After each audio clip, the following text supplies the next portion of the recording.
Bismillahirrahmanirrahim. Assalamualaikum warahmatullahi wabarakatuh. Ana Fatimah Yahya min هذه الجامعة كطالبة هنا في شعبة عربية. saya nak tanya mengenai batal wudu. Mazhab Hanafi kalau sentuh al-mashu laisa batil. Syafi'i batal. Kalau kita macam saya nak ikut mazhab Hanafi boleh tak? Siapa-siapa sajalah macam masalah di Makkah lamsul rajul. Hadha soal faqat. Syukran. Terima kasih Ustazah sebab soalan pendek dan padat. Masya-Allah. Aula mastumun nisa, atau kamu menyentuh perempuan. Kata mazhab Hanafi, aula mastumun nisa, kamu menyentuh tangan perempuan, la yubtilul wudu, tak batal wudu. Sebab makna aula mastumun nisa, maaf beribu maaf, maknanya jima. Kalau jima baru batal. Sebab kan kata dalam mazhab Maliki, kalau menyentuh batal kalau ada syahwat. Kalau tak ada syahwat tak batal. Sedangkan dalam mazhab Syafi'i ada syahwat tak ada syahwat batal.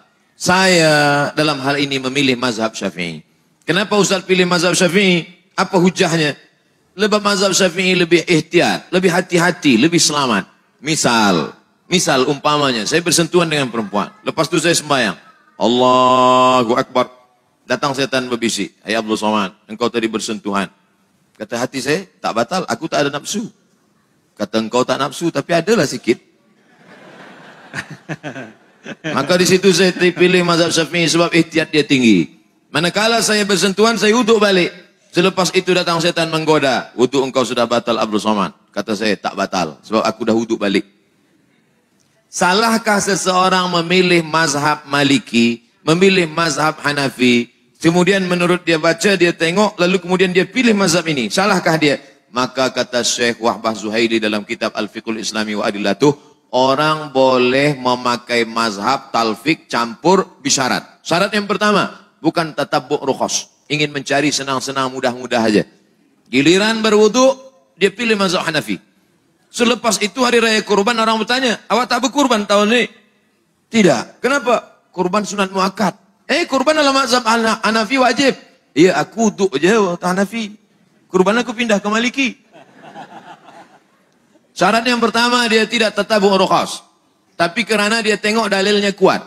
Yang kedua, kerana dia tidak dalam satu qadiyah. Salat dengan wudu, dengan puasa, bukan satu qadiyah. Yang dimaksud dalam satu qadiyah itu, cara berwudunya Syafi'i.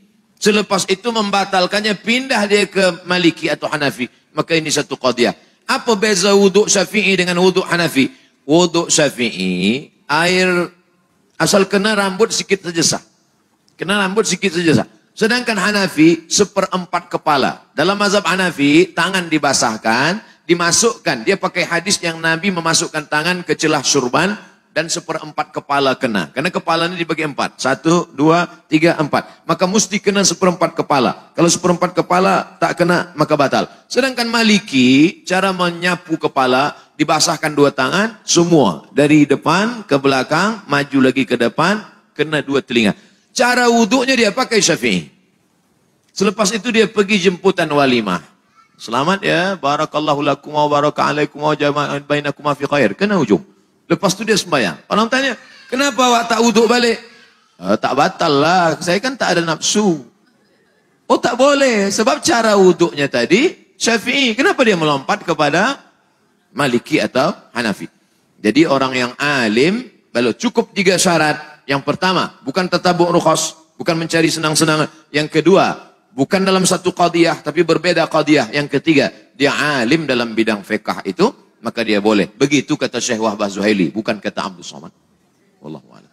Apakah cara, kaedah yang paling baik apabila berhadapan dengan golongan yang berfahaman sesat? Kata Syekh Muhammad Mutawalli Asy'arawi, kata Sayyidina Ali karramallahu wajhah, Sayyidina Ali radhiyallahu an, aku tidak khawatir tentang masalah baik dan benar. Karena baik dan benar memanglah dari dulu sudah ada. Wa qul ja'al haqqu wa zahaqal batil. Tentang hak dan batil sudah ada sejak zaman dulu. Yang aku khawatirkan adalah orang yang batil berbuat, orang yang benar diam. Sehingga orang yang batil itu merasa bahwa dia benar. Batil, lama-lama jadi betul. Sebab orang yang batil diam. Sehingga dia tak boleh membezakan mana batil, mana betul, mana betul, mana batil. Lama-lama yang batil jadi betul, yang betul jadi batil. Bila kita tidak meyakinkan bahwa ini adalah ayam, bahwa ini adalah kambing, ada seorang tua. Seorang tua nenek-nenek menjaga seekor lembu.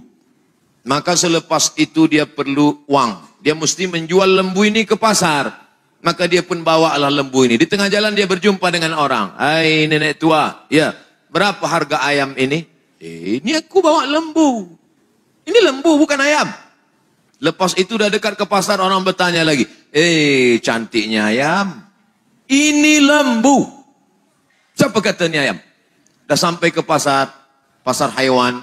Semua di pasar mengatakan, berapa harga ayam nih?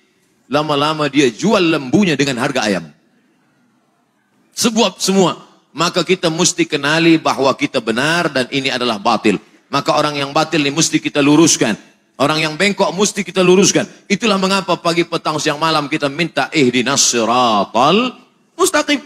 Bukankah kita ini berada di jalan yang benar? Kenapa kita minta jalan yang lurus? Sebab kadang-kadang yusbihu mu'minan wa yumsi kafiran. Paginya beriman, petangnya kafir.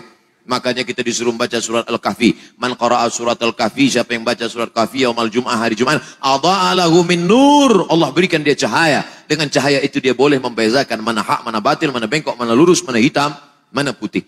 Oleh sebab itu setelah kita tahu, maka ud'u ila sabili rabbik. Orang yang sesat itu ajak dia ke jalan Allah. Dengan cara apa? 3, bil hikmah. Tak mempan dengan hikmah. Wal mau'izatil hasanah. Mau'izatil hasanah pun dia melawan. Wajadilhum, debat dia. Punya ilmu debat dia. Makanya dalam Islam ada namanya ilmu munazarah, ilmu debat. Tapi dengan cara apa? Wajadilhum billati hiya ahsan. Di ujung ayat itu apa kata Allah menutup? Inna rabbaka huwa a'lamu biman dhalla an sabilih. Allah lebih tahu siapa yang sesat. Wa huwa a'lamu bil muhtadin. Allah lebih tahu siapa yang mendapatkan hidayah. Siapakah yang dapat menyelamatkan dalam perdebatan ini?